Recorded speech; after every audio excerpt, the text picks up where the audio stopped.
Gracias por quedarse con nosotros. Antes de irnos a corte comercial, Cristian nos comentaba sobre una convocatoria realizada por IMCINE, en donde, bueno, existe el apoyo, existen las posibilidades, pero pareciera que nada más en aquel entonces para un solo sector. Retomar, por favor, lo que nos estabas platicando. Claro, es que estábamos en una reunión de IMCINE en el Auspicio Cabañas, en Guadalajara, y la principal queja era que Guadalajara reclama, porque ellos sienten que tienen son un gran pilar del cine en México, pero que a la hora de la distribución de los apoyos casi todo recae, y no solo en la Ciudad de México, estamos hablando de 2 colonias de la Ciudad de México, ¿no? O sea, en la Condesa y en Coyoacán. No hay otra manera de hacer cine en el país entero, y eso es deprimente.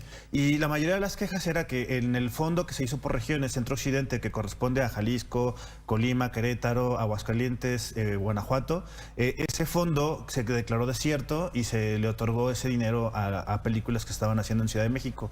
Y el verdadero problema es eso, porque por ejemplo una película en México puede costar barata entre 4 y 10 millones de pesos, y eso es solo la producción, pero deberíamos de considerar que una película de 4 en realidad son 10 millones, y son 6 millones que deben dedicarse única y exclusivamente a distribuir la película, en hacer DCPs, en mandarla a las paqueterías, son cosas muy caras, escribir a festivales, incluso hay festivales muy importantes que tienen una cuota, y si tú pagas 2 millones de euros o 1 millón de euros, puedes conseguir entrar a su festival, y eso garantiza que tu película gane una distribución. Pero si tú no pones en tu presupuesto ese gasto, y si las convocatorias en México no cubren esos gastos, no hay manera de poder sacar una película. Incluso creo que el problema, por ejemplo, tiene que ver con la forma de gestión que hacemos en México. En Francia es totalmente de gobierno, ¿no? La Alianza Francesa paga por distribuir el idioma francés, entonces una película de habla francesa gana ese fondo y se va por todo el mundo, aparte en la Tour de France. Hay muchos mecanismos de gobierno que auspician. En Estados Unidos, totalmente el gobierno te deja en el desamparo, pero es la iniciativa privada, y gracias a la iniciativa privada es que la industria crece. Pero en México tenemos algo como muy hipócrita, que es ni uno ni otro. No es que la iniciativa nos rescate siempre, aunque está el Eficine, pero aún así no es suficiente. Y del otro lado, el gobierno también se hace responsable a medias del quehacer cinematográfico, haciendo como el balance o la comparación, específicamente, por ejemplo, de Estados Unidos y de Francia, que son mercados en la industria comparables en el top 10 en el que está México. Ahora, estamos hablando incluso también de un tema de corrupción que pudiera estar afectando. No sé si en algún punto tú veas que pues también el tema de las corruptelas y demás, el aparato burocrático, pues está ahí, y que también les complica las cosas a ustedes como creadores. Es parte de, o sea, hay que decirlo, en este país sí nos afecta la corrupción en todos los ámbitos en este sentido, pero creo que abonando lo que dice Cristian también, el detalle es que, por ejemplo, muchos de estos fondos tienden entendido o destinan gran parte de sus apoyos a producción. Y se olvidan completamente de la distribución, de la postproducción, de la exhibición. Es así de, pues ya hicieron la película, que les vaya bien. Pues aproximadamente era creo que el 30% del presupuesto anual va destinado a todas las áreas que no sean producción. Sí. Entonces te toca un 4% del porcentaje anual para promocionar tu película. Menos impuestos. Menos impuestos, y si te va bien, ¿no? Es sí, como claro. Entonces, evidentemente sí es complicado, y si a esto sumamos que año con año se han ido recortando los fondos de los diferentes estímulos, además de la desaparición de estímulos, es complicado. Y como comenta Cristian, en la iniciativa privada es complicado convencer a gente que no está involucrada en la industria de decir, oye, a través de este estímulo puedes tú deducir tus impuestos destinados a esta película, y mucha gente dice, es que ¿cuáles son los estímulos más importantes que quizás han desaparecido en los últimos tiempos? Digo, de los que han desaparecido, Foprocine, por ejemplo, desapareció. Se reestructuró toda la parte de Fonca, y amenazan ahora con reestructurar el 189 directamente, más tal vez desaparecer Fonca, tal vez.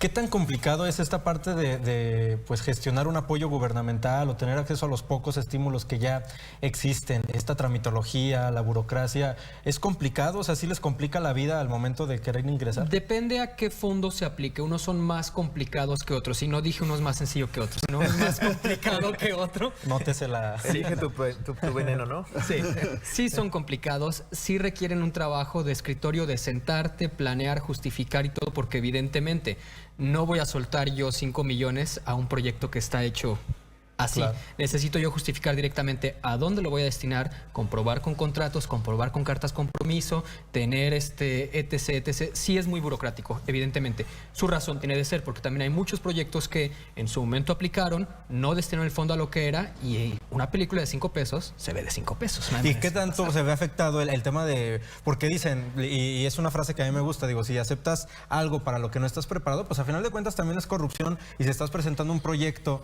que sabes que quizás ni siquiera vas a invertir lo que te están dando en lo que deberías, y que eso pudiera apoyar a otras producciones, ¿qué tanto afecta esto también para que cada vez haya más candados, para que cada vez sea más complicado?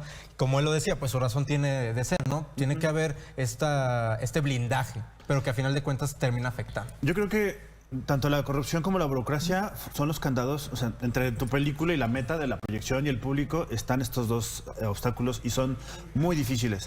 Por ejemplo, yo me acuerdo mucho, recién llegó Mariano Varo al IMCINE, dijo que la primera y la principal objetivo era eliminar estos candados, ser mucho más incluyentes y también diversificar mucho al instituto. Por eso hasta el IMCINE puso una oficina al norte del país, que decíamos, bueno, en el norte no pasa nada, no desde el western, ¿no? Del espagueti western. Entonces qué bueno que se intente eso. El chili western. Y después las oficinas terminan, sí estando allá unas oficinas, pero las personas importantes siguen estando en México, ¿no? Y por ejemplo pasa que en una convocatoria federal tú ganas ese año.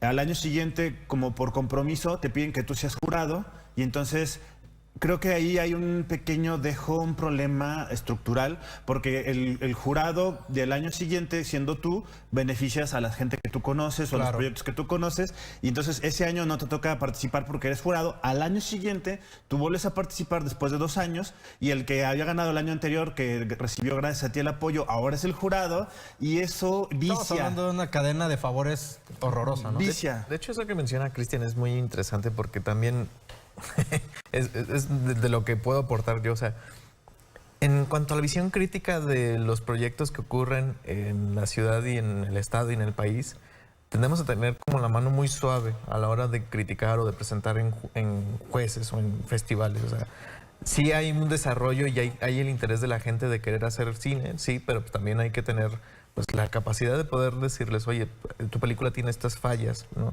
Pero cuando haces ese tipo de comentarios, generalmente terminas como separándote de los círculos de producción y de amiguismos y todo esto. Entonces, pues te vuelves un paria sistémico, porque tú eres el que, pues, no es el que analiza de forma crítica, sino el negativo, ¿no? Y no sé si tú coincidas, digo, yo tengo esta visión, Deus, de que el hecho de que quizás tengas una megaproducción, que haya ganado premios y demás, no te hace meramente alguien con la capacidad de calificar otro trabajo. No sé si tú lo veas así. Se supone que deberían tener como el desarrollo crítico los cineastas, y hay muchos que sí lo tienen, pero también te sorprendería conocer muchos cineastas que le dices, oye, ¿cuál es tu película favorita de Chaplin? Y te dicen, ¿quién es Chaplin? ¿No?